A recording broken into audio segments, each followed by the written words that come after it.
Hi, in this quick tutorial, I'm gonna be walking through how to change your TikTok account phone number.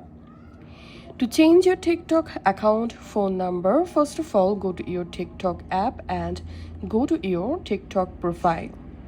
Once you are in your TikTok profile, tap on this hamburger menu at the top right corner of the screen.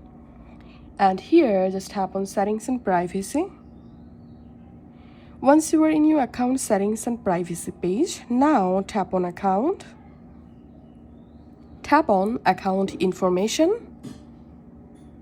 And here tap on phone number.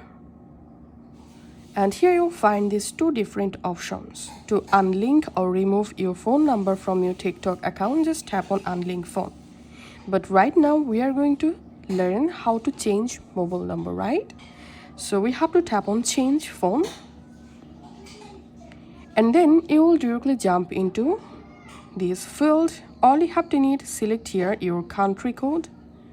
And then write here your new mobile number that you want to connect to your TikTok account. So add here your number and just tap on send code. And then you will get a verification OTP code in your number.